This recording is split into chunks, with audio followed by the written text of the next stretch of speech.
এর আগের ক্লাসে আমরা তেজস্ক্রিয়তার কিছু গুরুত্বপূর্ণ সংজ্ঞা নিয়ে আলোচনা করেছিলাম। আজকে আমরা এই যে তেজস্ক্রিয় বিকিরণ হয়, তেজস্ক্রিয় নমুনা থেকে যে তেজস্ক্রিয় বিকিরণ হয়, কি কি ধরনের বিকিরণ হয় সেগুলো নিয়ে আলোচনা করব। তো এই সংক্রান্ত কি ধরনের একটা তেজস্ক্রিয় স্যাম্পেল বা তেজস্ক্রিয় নমুনার থেকে বিকিরণ আসে, কি ধরনের কত ধরনের বিকিরণ হয়, সেটার জন্য রাদারফোর্ড এবং তার সহযোগী বিজ্ঞানীরা একটা পরীক্ষা করেছিলেন। এই যে আমরা একটা এক্সপেরিমেন্টাল পরীক্ষার একটা অ্যারেঞ্জমেন্ট ব্যবস্থা দেখিয়েছি। একটা অন্ধকার ঘরের মধ্যে একটা বায়ুশূন্য পাত্রে, একটা অন্ধকার ঘরের মধ্যে বায়ুশূন্য পাত্রে মোটা, এই যে বাক্সটা দেখা যাচ্ছে এটা মোটা মোটা দেওয়ালযুক্ত সীসার পাত্র, এবং তার ঠিক মাঝখানে একটা ছোট্ট স্লিট ছিদ্র আছে, এবং তার ভিতরে আর একটা তেজস্ক্রিয় নমুনা রাখা আছে। তাহলে কি হবে না, তেজস্ক্রিয় নমুনার থেকে তেজস্ক্রিয় বিকিরণগুলো বেরোতে শুরু করবে, এবং এই মোটা দেওয়াল ভেদ করে ওরা বেরোতে পারবে না। যেখানে এই স্লিট বা ছিদ্রটা আছে এখান দিয়ে বেরিয়ে যাবে, এবং যে রাস্তা দিয়ে বেরোচ্ছে তার উল্টো দিকে আমরা একটা ফটোগ্রাফিক প্লেট, এই পি একটা দেখো ফটোগ্রাফিক প্লেট রেখে দিয়েছি। তাতে কি দেখা যাচ্ছে না, এই তেজস্ক্রিয় নমুনা রেখে দেওয়া হলো, তারপরে কিছু সময় চলে গেল, কিছু সময় অতিবাহিত হওয়ার পর ফটোগ্রাফিক প্লেটে দেখা যাচ্ছে যে 3টে লাইন পাওয়া গেছে। ফটোগ্রাফিক প্লেটে 3টে লাইন পাওয়া গেছে। একটা স্লিটে সোজাসুজি একটা লাইন, সেটাকে আমরা সি লাইন বলছি।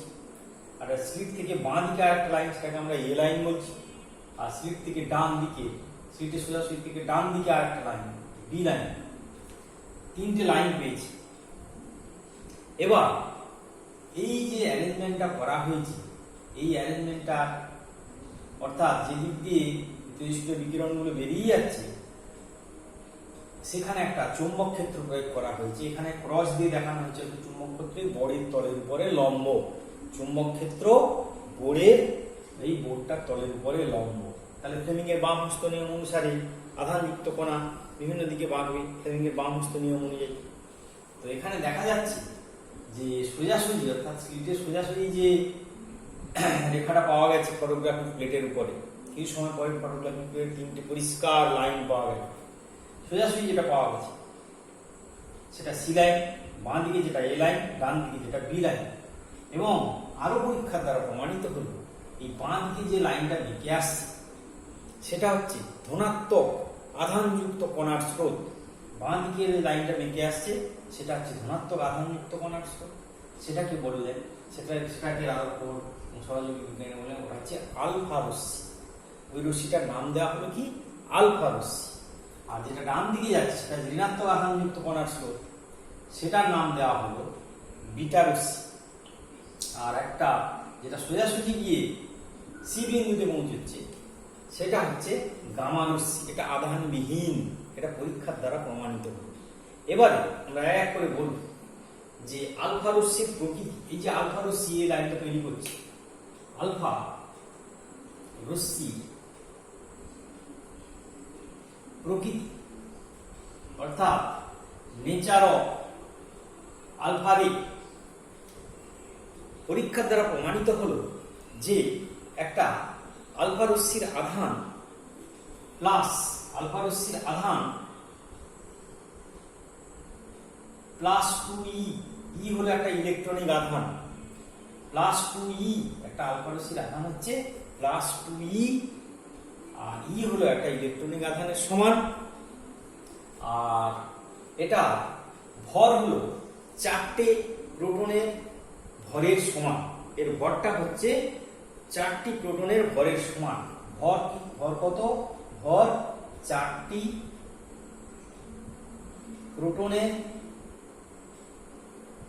ভরের সমান। আর চিহ্ন হচ্ছে He2O4। এইটা হলো আমার আলফা রশ্মি, অর্থাৎ অর্থাৎ বাঁ দিকে যে লাইনটা তৈরি করছে সেটা পরীক্ষার দ্বারা প্রমাণিত হলো, যেটা ধনাত্মক আধানযুক্ত রশ্মি, ধনাত্মক আধানযুক্ত রশ্মি এবং ভর 4টি প্রোটনের ভরের সমান এবং চিহ্ন হচ্ছে Hg, অর্থাৎ আলফা হলো হিলিয়াম নিউক্লিয়াস। আলফা হলো হিলিয়াম নিউক্লিয়াস। এবার হচ্ছে আলফা রশ্মির ধর্ম।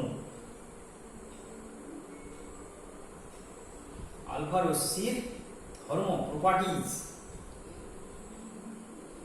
1 নম্বর, যদিও আমরা এটাকে আলফা রশ্মি বলছি, এটা হলো একটা তীব্র গতি সম্পন্ন আধানযুক্ত কণার স্রোত। 1 নম্বর কি হলো? তীব্র গতি সম্পন্ন আধানযুক্ত কণার স্রোত, উচ্চ বেগ সম্পন্ন, উচ্চ বেগ যুক্ত আধানযুক্ত কণার স্রোত, আধানযুক্ত কণার স্রোত।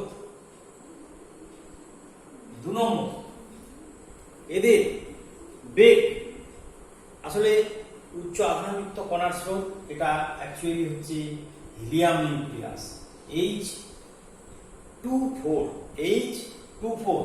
3 নম্বর, এদের বেগ অর্থাৎ এই আলফা উচ্চ আধানযুক্ত কণার বেগ প্রায় 10⁹ metre per 10⁹ centimetre per second, 10⁹ centimetre per সেকেন্ডের কাছাকাছি হয়। এবং 4 নম্বর, এদের শক্তি অর্থাৎ এই উচ্চগতি সম্পন্ন যে আধানযুক্ত ধনাত্মক আধানযুক্ত কণার স্রোত, এদের শক্তি 5 MeV থেকে 10 MeV পর্যন্ত হয়।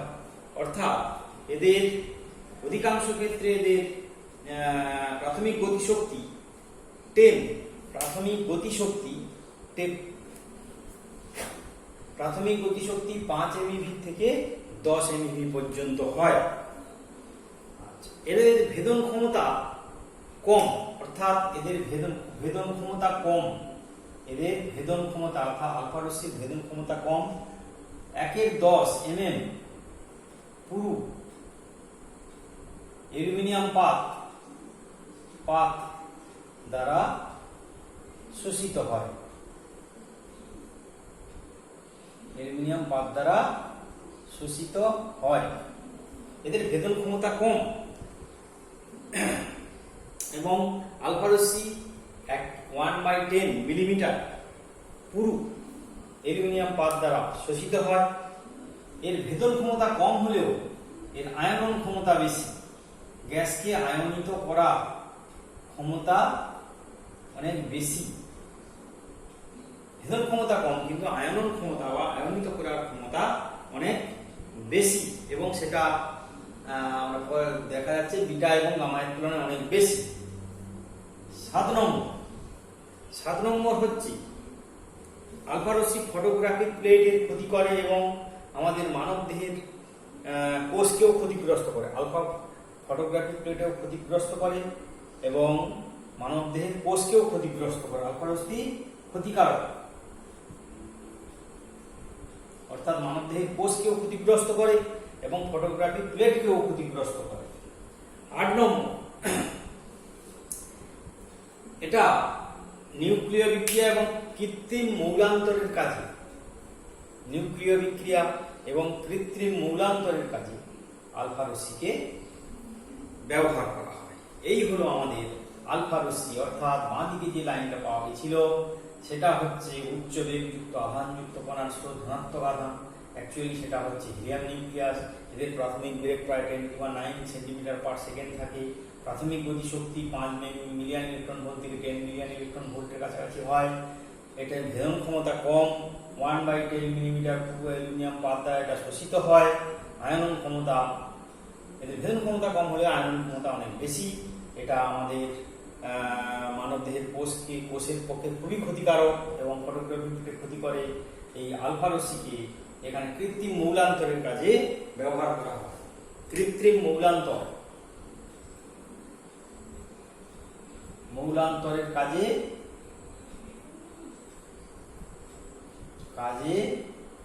ব্যবহার করা হয়।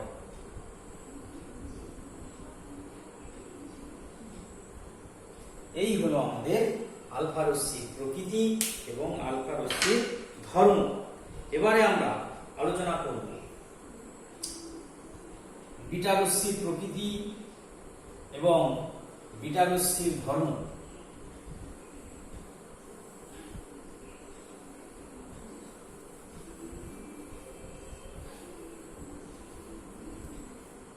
Beta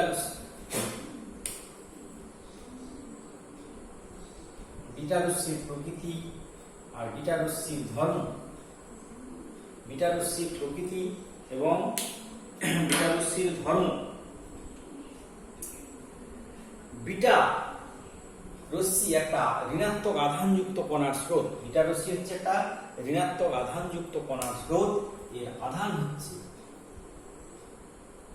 -1.6 into 10⁻⁻19 coulomb. ভর হচ্ছে 9.11 ইন্টু 10⁻�31 কেজি।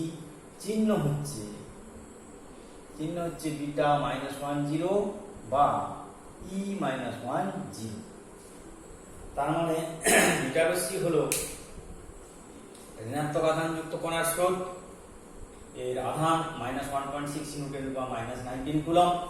ভর 9.11 ইন্টু 10⁻31 কেজি, -31 কেজি।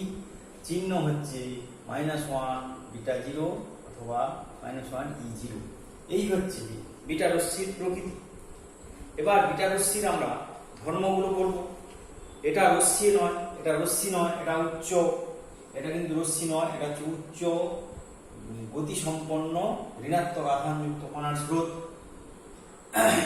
2 নম্বর হচ্ছে এটা তড়িৎ ক্ষেত্র এবং চৌম্বক ক্ষেত্র। আগে যেটা বলা হয়নি, আলফাটাও কিন্তু তড়িৎ ক্ষেত্র চৌম্বক ক্ষেত্র দ্বারা বিক্ষিপ্ত হয়। এটা হচ্ছে উচ্চ বেগ সম্পন্ন কণার স্রোত। উচ্চ বেগ সম্পন্ন কণার স্রোত। এটা হচ্ছে তড়িৎ ক্ষেত্র চৌম্বক ক্ষেত্র দ্বারা বিক্ষিপ্ত হয়। তড়িৎ ক্ষেত্র ও চৌম্বক ক্ষেত্র দ্বারা বিক্ষিপ্ত হয়। তড়িৎ ক্ষেত্র চৌম্বক ক্ষেত্র দ্বারা বিক্ষিপ্ত হয়। এদের বেগ শূন্য থেকে 3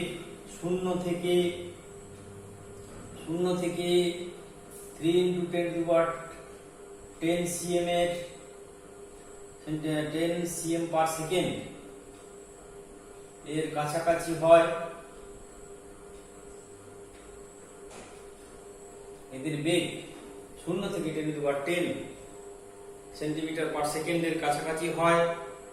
এদের প্রাথমিক গতিশক্তি 5 মিলিয়ন ইলেকট্রন ভোল্ট থেকে 5 MeV থেকে 10 MeV পর্যন্ত হয়।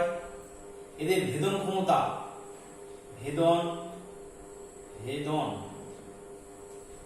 ক্ষমতা আলফা এর 100 গুণ, অর্থাৎ এর ভেদন ক্ষমতা আলফার চেয়ে বেশি হয়। 6 নম্বরে যখন নিউক্লিয়াসের মধ্যে একটা নিউট্রন ভেঙে গিয়ে একটা প্রোটন এবং ইলেকট্রনে রূপান্তরিত হয়, তখন নিউক্লিয়াসের মধ্যে ওই ইলেকট্রনটার উপর নিউক্লিয় বলের কোনো প্রভাব থাকে না। তার ফলে সেই ইলেকট্রনটাই নিউক্লিয়াস ছেড়ে বেরিয়ে চলে আসে। সেটাই হচ্ছে বিটা রশ্মি। অর্থাৎ নিউট্রন থেকে প্রোটন আর ইলেকট্রন তৈরি হয়, সেই ইলেকট্রনটাই বেরিয়ে চলে আসে। 7 নম্বর হচ্ছে এটা গ্যাসকে আয়নিত করার ক্ষমতা কম। গ্যাসকে আয়নন ক্ষমতা তুলনামূলক কম।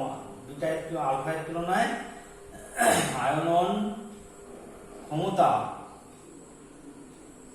আলফা এর চেয়ে কম।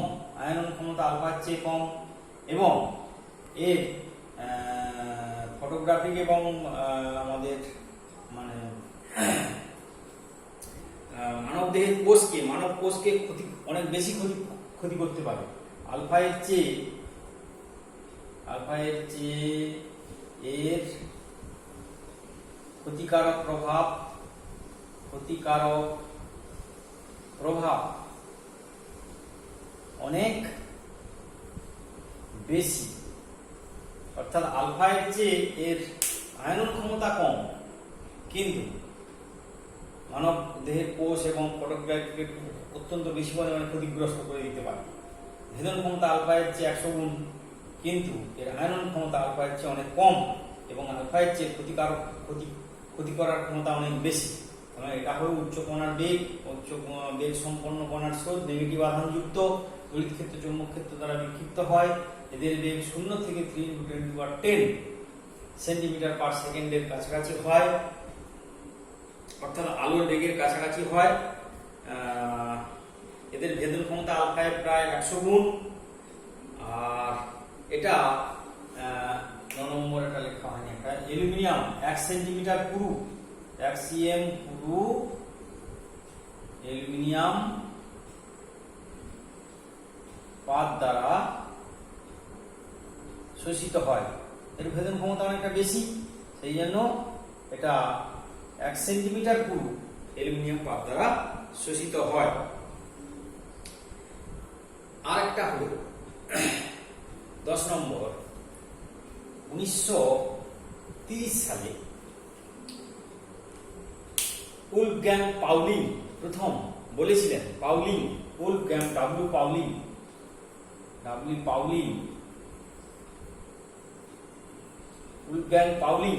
বলেছিলেন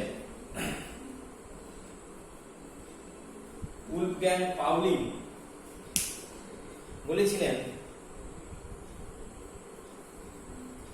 10 নম্বর, উলফগ্যাং পাউলিং বলেছিলেন যে বিটা রশ্মির সঙ্গে আরেকটা আধানহীন ভরহীন কণা নির্গত হয়, যেটাকে বলা হচ্ছে নিউট্রিনো।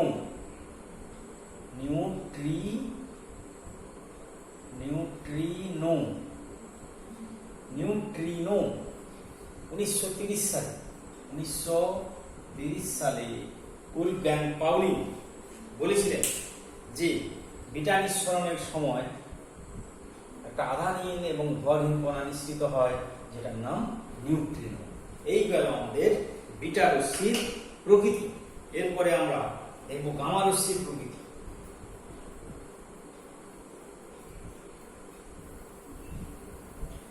গামা রশ্মির প্রকৃতি এবং ধর্ম।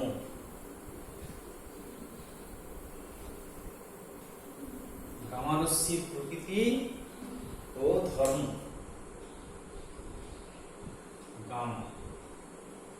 গামা রশ্মির প্রকৃতি ও ধর্ম। আসলে এটা হলো একটা তড়িৎ চুম্বকীয় তরঙ্গ। এটা হলো একটা কণা নয়, এটা হচ্ছে তড়িৎ চুম্বকীয় তরঙ্গ। এটা আলোর মতো একটা তড়িৎ চুম্বকীয় তরঙ্গ। এর বেগ হচ্ছে আলোর বেগের সমান এবং এর তরঙ্গ দৈর্ঘ্য আলোর বেগের চেয়ে অনেক কম। তরঙ্গ দৈর্ঘ্য 1 অ্যাংস্ট্রম থেকে 0.01 অ্যাংস্ট্রম। তরঙ্গ দৈর্ঘ্য 1 অ্যাংস্ট্রম থেকে। এটা দৃশ্যমান নয়, এটা কিন্তু দৃশ্যমান নয়, অর্থাৎ এটা একটা তড়িৎ চুম্বকীয় তরঙ্গ আলোর মতো। এর বেগ হচ্ছে আলোর গতিবেগের সমান এবং তরঙ্গ দৈর্ঘ্য 1 অ্যাংস্ট্রম থেকে 0.1 অ্যাংস্ট্রম। এটা গামা রশ্মি দৃশ্যমান নয়। এবার প্রকৃতি 1 নম্বর, এটা হচ্ছে তড়িৎ ক্ষেত্র বা চুম্বক ক্ষেত্র দ্বারা তড়িৎ বা চুম্বক ক্ষেত্র দ্বারা প্রভাবিত হয় না বা বিক্ষিপ্ত হয় না। তড়িৎ ক্ষেত্র বা চুম্বক ক্ষেত্র দ্বারা এটা প্রভাবিত হয় না। আর এটা যখন একটা যখন একটা প্যারেন্ট অ্যাটম আলফা বা বিটা নিঃসরণ করে, তখন যে ডটার অ্যাটমটা তৈরি হয় সেই ডটার অ্যাটমটা তখন একটা এক্সাইটেড বা উদ্দীপ্ত স্তরে থাকে। সেই ডটার অ্যাটমটা উদ্দীপ্ত স্তর থেকে যখন ভূমি স্তরে আসে তখন একটি গামা রশ্মি বিকিরণ করে। অর্থাৎ গামা রশ্মি বিকিরণটা কিভাবে হয়? যখন একটা প্যারেন্ট অ্যাটম আলফা বা বিটা রশ্মি নিঃসরণ করে তখন যে ডটার অ্যাটমটা তৈরি হয় সেই ডটার অ্যাটমটা এক্সাইটেড স্টেট বা উদ্দীপ্ত স্তরে থাকে, সেটা গামা রশ্মি বিকিরণ করে ভৌম স্তরে আসে। এইভাবে গামা রশ্মির বিকিরণ হয়। 3 নম্বর, এদের ভেদন ক্ষমতা অনুসারে ভেদন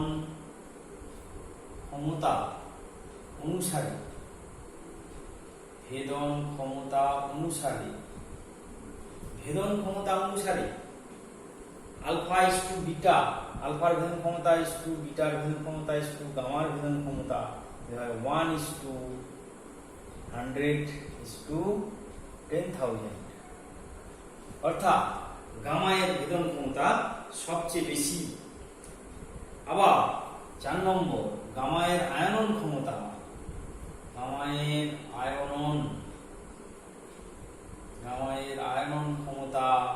আলফা ও বিটা এর তুলনায় কম। এর ভেদন ক্ষমতা বেশি হলেও এর আয়নন ক্ষমতা অনেক কম। এবার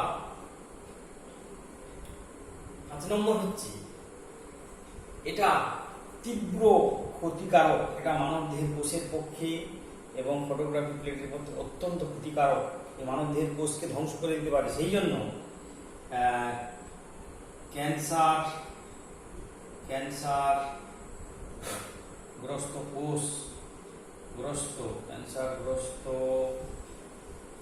কোষকে ধ্বংস করার জন্য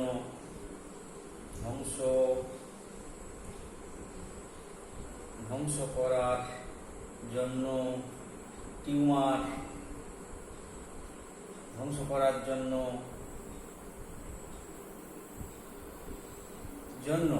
ব্যবহৃত হয়। অর্থাৎ এর ক্ষতি করার ক্ষমতা অনেক বেশি তীব্র ক্ষতিকারক। মানবদেহের কোষের উপরে এবং ফটোগ্রাফি প্লেটে অত্যন্ত ক্ষতিকারক প্রভাব আছে। কোষকে ধ্বংস করে দিতে পারে। সেই জন্য ক্যান্সারগ্রস্ত কোষের চিকিৎসার জন্য, ধ্বংস করার জন্য, টিউমার ধ্বংস করার জন্য এই গামা রশ্মিকে চিকিৎসাতে ব্যবহার করা হয়। যদি একটা গামা রশ্মি যার শক্তি 1.02 MeV বা তার বেশি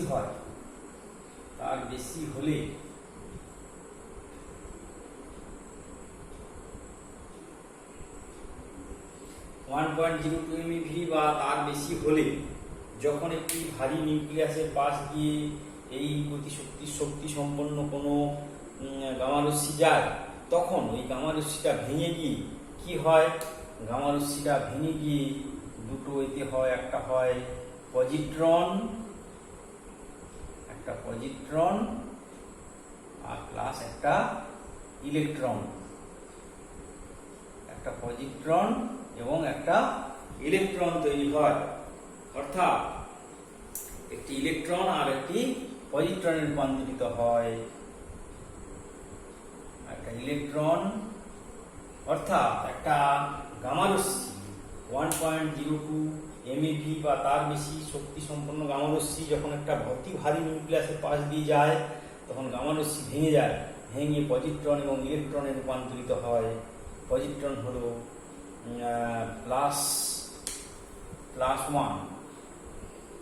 +1 E0 আর +-1 E0। এটাকে বলা হয় যে এটা হলো শক্তি থেকে ভরের রূপান্তরের একটি উদাহরণ। এটা কি? শক্তি থেকে ভর। এটা কিসের উদাহরণ? শক্তি থেকে ভর। শক্তি থেকে ভরের রূপান্তরের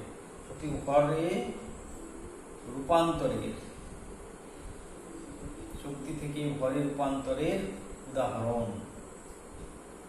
শক্তি থেকে ভরে রূপান্তরের উদাহরণ। শক্তি থেকে ভরে রূপান্তরের উদাহরণ। শক্তি থেকে ভরে রূপান্তরের উদাহরণ অর্থাৎ যখন একটা 1.02 বা তার 1.02 MeV বা তার চেয়ে বেশি শক্তি নিয়ে কোনো গামা রশ্মি একটা ভারী নিউক্লিয়াসের পাশ দিয়ে যায়, তখন সেটা ভেঙে গিয়ে একটা পজিট্রন এবং একটা ইলেকট্রনে রূপান্তরিত হয়। পজিট্রন হলো +1 E0, ইলেকট্রন হলো -1 E0। এটাকে বলা হচ্ছে শক্তি থেকে। এটা হলো শক্তি থেকে ভরে রূপান্তরের উদাহরণ। শক্তি থেকে ভরে রূপান্তরের উদাহরণ। তার মানে কি হলো, এটা একটা তড়িৎচুম্বকীয় তরঙ্গ গামা রশ্মি, যার তরঙ্গ দৈর্ঘ্য আলোর গতিবেগে চলে এবং তরঙ্গ দৈর্ঘ্য এটা কোনো পার্টিকেল নয়, এটা তড়িৎচুম্বকীয় তরঙ্গ। তরঙ্গ দৈর্ঘ্য 1 অ্যাংস্ট্রম থেকে 0.1 অ্যাংস্ট্রম হয়। ধর্ম হচ্ছে এটা তড়িৎ ক্ষেত্র বা চৌম্বক ক্ষেত্র দ্বারা প্রভাবিত হয় না। 2 নম্বর হচ্ছে কোন জনক নিউক্লিয়াস যখন আলফা বা বিটা রশ্মি নিঃসরণ করে, তখন ডটার নিউক্লিয়াসটা কি হয় না, আলফা বিটা নিঃসরণের পর ডটার নিউক্লিয়াস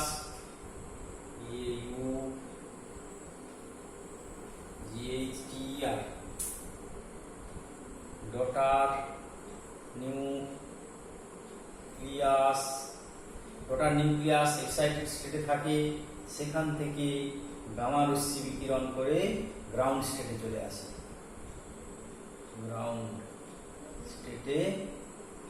অর্থাৎ আলফা বিটা একটা প্যারেন্ট অ্যাটম আলফা বিটা রশ্মি নির্গত করার পর যে ডটার নিউক্লিয়াস তৈরি হয়, সেটা এক্সাইটেড স্টেটে থাকে বা উদ্দীপ্ত স্তরে। সেখান থেকে গামা রশ্মি বিকিরণ করে গ্রাউন্ড স্টেটে আসে। এইভাবে গামা রশ্মি বিকিরণ হয়। এই ভেদন ক্ষমতা অনুসারে আলফা ইসটু বিটা ইসটু গামা সমান 1:100:10,000। গামার আয়নন ক্ষমতা আলফা এবং বিটার তুলনায় কম। এটা গামা রশ্মির তীব্র ক্ষতিকারক মানবদেহ, মানব কোষ এবং ফটোগ্রাফি প্লেটের উপর তীব্র প্রতিক্রিয়া সৃষ্টি করে, খুব ক্ষতি করে দেয়। অর্থাৎ ক্ষতি করার ক্ষমতা অনেক বেশি। ক্যান্সারগ্রস্ত কোষকে ধ্বংস করা, টিউমারকে ধ্বংস করার ক্ষেত্রে চিকিৎসা বিজ্ঞানে ব্যবহৃত হয়। যখন 1.02 MeV বা তার চেয়ে বেশি শক্তি নিয়ে কোনো গামা রশ্মি একটা ভারী নিউক্লিয়াসের পাশ দিয়ে যায়, তখন ওটা ভেঙে গিয়ে একটা পজিট্রন এবং ইলেকট্রনে রূপান্তরিত হয়। পজিট্রনের চিহ্ন হলো +1 E0, ইলেকট্রনের চিহ্ন -1 E0 বিটা। এটা হলো শক্তি থেকে ভরে রূপান্তরের একটি উদাহরণ। এই হলো গামা রশ্মির প্রকৃতি এবং ধর্ম। এবারে আমরা নতুন জিনিস আলোচনা করব, সেটা হচ্ছে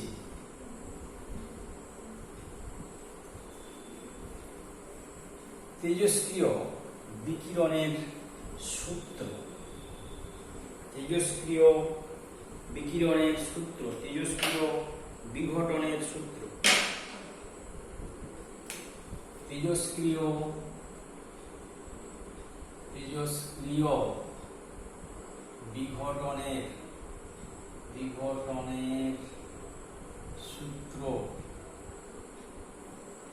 তেজস্ক্রিয় বিঘটনের সূত্র বা displacement law of radioactive decay. Displacement law of radioactive decay. তেজস্ক্রিয় বিঘটনের সূত্র, displacement law of radioactive decay. এটাকে বলা হয় সোডিভাজান্স। SODDY, সোডিভাজান্স। ভাজান্স ডিসপ্লেসমেন্ট ল। এটাকে কি বলা হচ্ছে? সোডিভাজান্স ডিসপ্লেসমেন্ট ল। তেজস্ক্রিয় বিঘটনের সূত্র, displacement law of radioactive decay. এই সূত্রটা বিজ্ঞানী সোডি এবং ভাজানের নাম অনুসারে হয়েছে, সেই জন্য এটাকে বলা হচ্ছে সোডিভাজান্স ডিসপ্লেসমেন্ট ল। এই সোডিভাজান্স ডিসপ্লেসমেন্ট ল দুটো ডিসপ্লেসমেন্ট, দুটো তিনটে আছে, আলফা, বিটা এবং গামা। আলফা আলফা বিঘটনের সূত্র, আলফা বিঘটনের সূত্র, আলফা বিঘটনের সূত্র বা আলফা ডিসইন্টিগ্রেশন ল, আলফা ডিসইন্টিগ্রেশন ল। অর্থাৎ কোন পরমাণু থেকে একটি আলফা রশ্মি বেরিয়ে গেলে, একটা প্যারেন্ট অ্যাটম থেকে একটা আলফা রশ্মি বেরিয়ে গেলে নতুন যে পরমাণুটা তৈরি হয় তার ভর সংখ্যা এবং পারমাণবিক ক্রমাঙ্ক প্রাথমিক মৌলটির পরমাণুটির ভর সংখ্যা এবং পারমাণবিক সংখ্যা অপেক্ষা 4 এবং 2 কম হয়। অর্থাৎ আলফা বিঘটনের সূত্র অর্থাৎ শরীফ-হাজান্স ডিসপ্লেসমেন্ট লটা হলো যে একটা প্যারেন্ট অ্যাটম থেকে যদি আলফা কণা বেরিয়ে চলে যায়, আলফা রশ্মি বেরিয়ে যায়, তখন নতুন যে ডটার অ্যাটম বা নতুন পরমাণুটা তৈরি হয় তার ভর সংখ্যা এবং পারমাণবিক সংখ্যা এই প্রাথমিক প্যারেন্ট অ্যাটমটির তুলনায় 4 এবং 2 কম হয়। অর্থাৎ এই ক্ষেত্রে আমরা একটা উদাহরণ দিলে জিনিসটা পরিষ্কার হয়ে যাবে। ধরো রেডিয়াম 88,226, এখান থেকে যদি একটা আলফা বেরিয়ে চলে যায়, তখন কি হবে না রেডন 86 হবে, আর এটা কত হবে 222 হবে, 4 কম যাবে প্লাস হবে। তার মানে কি হলো, আলফা হচ্ছে তোমার হিলিয়াম নিউক্লিয়াস। অর্থাৎ বলছে যে কোন তেজস্ক্রিয় পরমাণুর আলফা বিঘটন হলে, তো কোন শরীফ-হাজান্স ডিসপ্লেসমেন্ট লয়ের হচ্ছে আলফা বিঘটনের সূত্র হলো কোন তেজস্ক্রিয় পরমাণু থেকে আলফা বিঘটন হলে যে নতুন পরমাণুটা তৈরি হয় তার ভর সংখ্যা এবং পারমাণবিক সংখ্যা প্রাথমিক পরমাণুটির ভর সংখ্যা ও পারমাণবিক সংখ্যা অপেক্ষা যথাক্রমে 4 এবং 2 কম হয়। দেখো এখানে রেডিয়ামে কত ছিল, রেডিয়াম এটা হচ্ছে রেডিয়াম, এটা হচ্ছে রেডন, এটার নাম হচ্ছে রেডন। 88 226 ছিল, এখানে হয়ে গেল 86 222। তাহলে এর পারমাণবিক ক্রমাঙ্ক ছিল 88 থেকে 86 হয়ে গেছে, 2 কমেছে। ভর সংখ্যা ছিল 226 থেকে কমে হচ্ছে 222। তার মানে আলফা ডিসইন্টিগ্রেশন লটা হলো যে একটা পরমাণু থেকে আলফা বেরিয়ে গেলে প্যারেন্ট অ্যাটম থেকে তার ভর সংখ্যা এবং পারমাণবিক সংখ্যা যথাক্রমে প্রাথমিক পরমাণু অপেক্ষা 4 এবং 2 কম হয়। এখান থেকে 4 কমেছে ভর সংখ্যা, এখানে 2 কমেছে ভর সংখ্যা, আলফাটা বেরিয়ে চলে গেছে। এবার হচ্ছে আমরা করবো বিটা ডিসইন্টিগ্রেশন ল বা বিটা বিঘটনের সূত্র। বিটা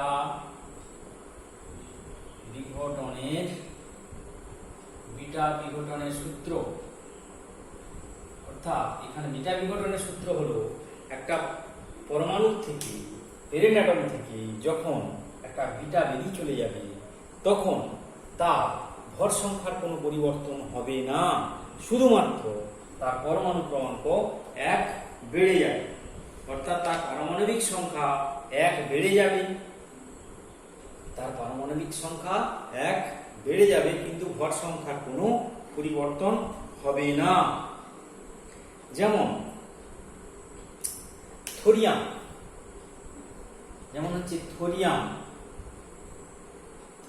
হচ্ছে তোমার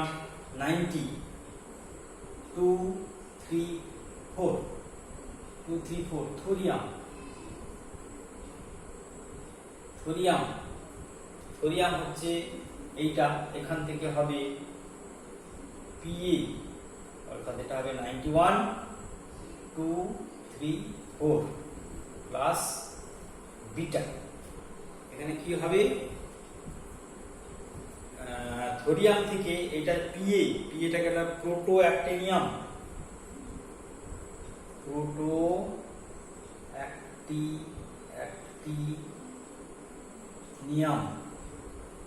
এখানে দেখো বলছে বিটা বিঘটনের সূত্র হলো একটা প্যারেন্ট অ্যাটম থেকে যখন একটা বিটা বেরিয়ে চলে যাবে তখন তার ভর সংখ্যা অর্থাৎ ডটার অ্যাটম যেটা তৈরি হবে তার ভর সংখ্যার কোনো পরিবর্তন হবে না, শুধুমাত্র তার পরমাণু ক্রমাঙ্ক 1 বেড়ে যাবে। অর্থাৎ থোরিয়াম 9234 থেকে একটা বিটা বেরিয়ে চলে গেল। বিটা বেরিয়ে চলে যাওয়া মানে কি হবে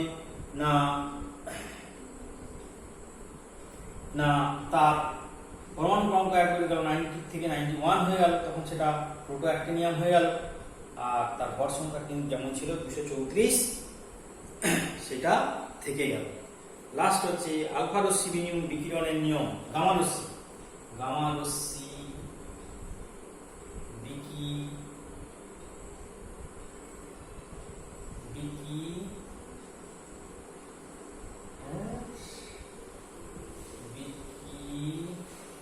বিকিরণের নিয়ম।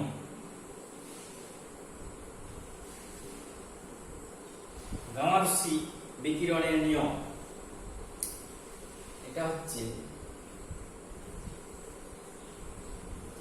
x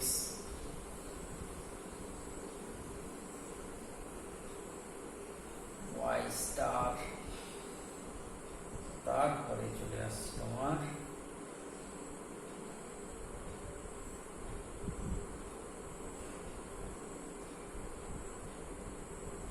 y স্টার, তারপরে হচ্ছে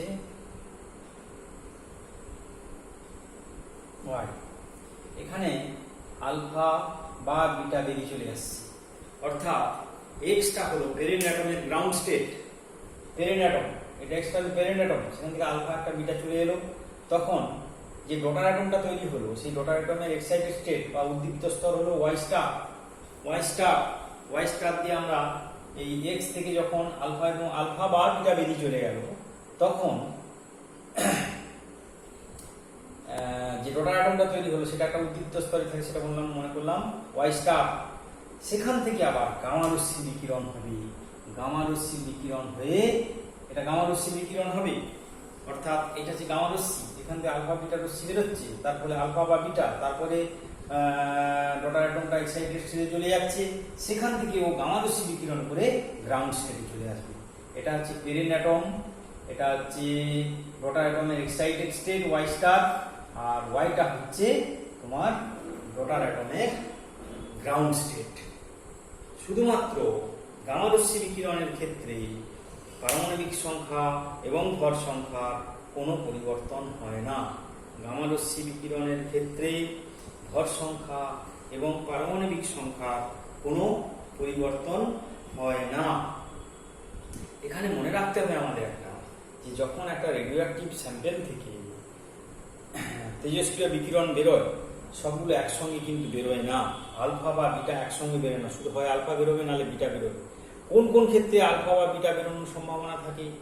যদি দেখা যায় যে প্যারেন্ট অ্যাটম তেজস্ক্রিয় মৌল, সেখান থেকে একটা বিকিরণ হওয়ার পর যে ডটার অ্যাটমটা তৈরি হচ্ছে, সেই ডটার অ্যাটমটাও যদি তেজস্ক্রিয় হয়, তাহলে সেক্ষেত্রে তখন আলফা এবং বিটা বেরোতে পারে। তাহলে বেশিরভাগ ক্ষেত্রে যখন একটা পরমাণু থেকে হয়, তখন কিন্তু আলফা হয় বা বিটা হয়, এবং আলফা বিটার পর গ্রাউন্ড স্টেট থেকে ডটার অ্যাটম এক্সাইটেড স্টেটে চলে যায়। যে ডটার অ্যাটমটা তৈরি হয়, গ্রাউন্ড স্টেট নয়, যে ডটার অ্যাটমটা তৈরি হয় সেটা এক্সাইটেড স্টেটে চলে যায়, সে আবার গ্রাউন্ড স্টেটে যখন আসবে তখন বিটা বিকিরণ করে আসবে। যদি প্যারেন্ট অ্যাটম থেকে ডটার অ্যাটমটা যেটা তৈরি হচ্ছে সেটাও যদি তেজস্ক্রিয় হয়, তখন সেই ক্ষেত্রে আলফা বিটা একসঙ্গে নিঃসরণ হয়, তা নাহলে কিন্তু শুধু আলফা বা শুধু বিটা নিঃসরণ হয়। এই হলো আমাদের আলফা বিঘটনের সূত্র, বিটা বিঘটনের সূত্র এবং গামা রশ্মি বিকিরণের নিয়ম। আচ্ছা, এবারে আমরা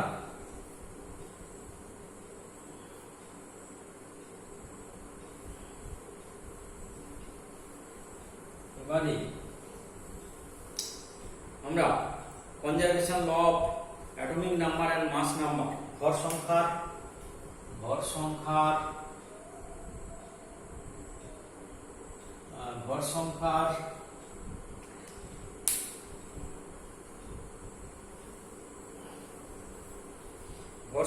সংরক্ষণ,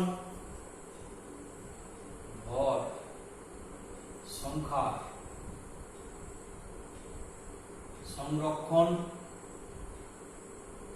এবং পারমাণবিক সংখ্যার সংখ্যা সংরক্ষণ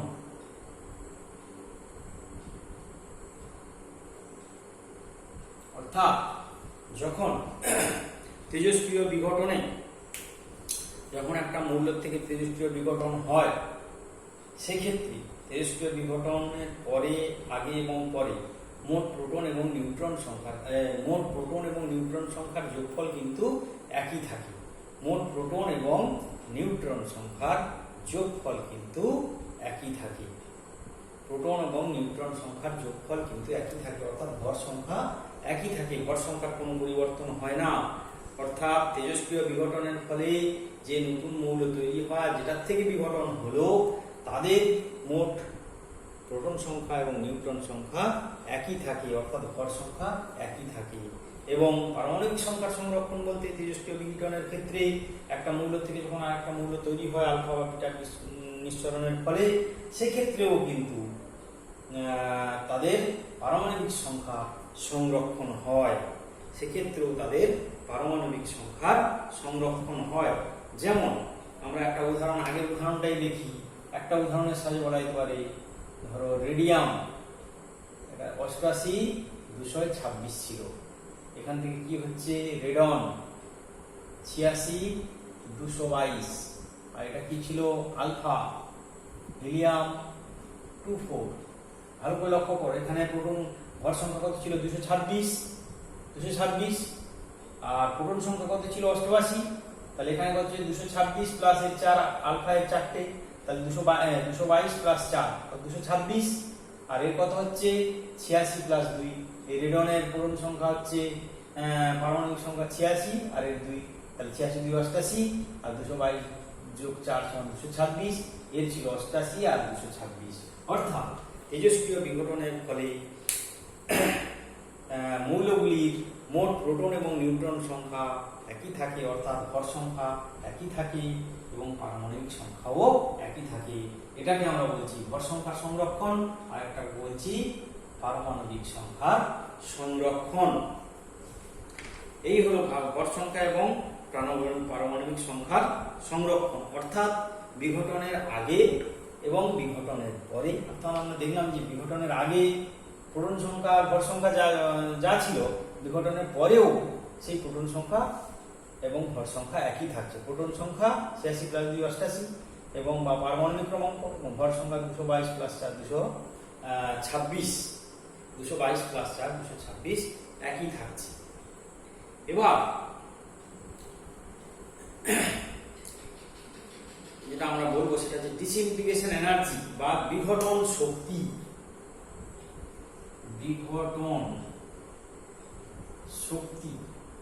বিঘটন শক্তি বা ডিসইন্টিগ্রেশন এনার্জি। ডিসইন্টিগ্রেশন এনার্জি অর্থাৎ এই আলফা এবং বিটা কণাগুলো এত তীব্র গতি নিয়ে কোথা থেকে এত শক্তি কোথায় পায়? বলছে যখন একটা প্যারেন্ট অ্যাটম থেকে যখন বিঘটন হয়, প্যারেন্ট অ্যাটম থেকে আলফা অথবা বিটা বিঘটন হয়, তখন প্যারেন্ট অ্যাটমের যা ভর এবং তারপরে যেটা ডটার অ্যাটম এবং অন্য যে পার্টিকেলটা তৈরি হচ্ছে তাদের ভর, ডটার অ্যাটম এবং অন্যান্য যে পার্টিকেলটা বেরোচ্ছে তাদের ভরের সমষ্টি প্যারেন্ট অ্যাটমের ভরের চেয়ে কিছুটা কম হয়। অর্থাৎ দুহিতা পরমাণু এবং মিশ্রিত কণার সমষ্টি ভর, দুহিতা পরমাণু এবং মিশ্রিত কণার ভরের, দুহিতা পরমাণু এবং মিশ্রিত কণার ভরের যোগফল প্যারেন্ট অ্যাটমের ভরের থেকে কিছুটা কম হয়। সেই যে ভর হ্রাসটা হয়ে যায়, সেই ভর হ্রাসটা E=mc² অনুযায়ী শক্তিতে রূপান্তরিত হয়, এবং দুহিতা পরমাণুর চেয়ে আলফা এবং বিটা কণাগুলো অত্যন্ত হালকা হওয়ার জন্য বেশিরভাগ শক্তিটা তারা ওই যে ভর হ্রাসজনিত যে শক্তিটা তৈরি হয় সেই শক্তি নিয়ে ওরা তীব্র গতি নিয়ে বেরিয়ে চলে আসে। এটাই হচ্ছে বিঘটন শক্তি। অর্থাৎ বিঘটন শক্তির উৎস হলো যখন একটা প্যারেন্ট অ্যাটম আলফা বা বিটা ডিসইন্টিগ্রেশন করার পর ডটার অ্যাটম তৈরি হয় এবং একটা নিঃসরণ, যে পার্টিকেল নিঃসরণ হচ্ছে, এই ডটার অ্যাটম এবং নিঃসৃত কণার মিলিত ভর প্যারেন্ট অ্যাটমের ভরের চেয়ে কম হয়। এই ভর হ্রাস যে পরিমাণ ভর হ্রাস হয় সেই ভরটা ই কার্ড এমসি স্কোয়ার অনুযায়ী শক্তিতে রূপান্তরিত হয়, এবং আলফা বা বিটা যে কণাগুলো নিঃসরণ হয় তাদের ভর দুহিতা পরমাণুর চেয়ে অনেক কম হওয়ার জন্য বা ডটার অ্যাটমের চেয়ে অনেক কম হওয়ার জন্য বেশিরভাগ শক্তিটাই তারা নিয়ে তীব্র গতিতে বেরিয়ে আসে। সেই জন্য আলফা এবং বিটা এত বেগে বেরিয়ে আসে। আর বিঘটন শক্তির উৎস হলো ভর হ্রাস। প্যারেন্ট অ্যাটমের তুলনায় যেগুলো ডটার অ্যাটম এবং অন্যান্য পার্টিকেল তৈরি হচ্ছে তাদের সম্মিলিত ভর কিছুটা কম হয়, সেই ভর হ্রাসটাই E equal to mc square অনুযায়ী শক্তিতে রূপান্তরিত হয়।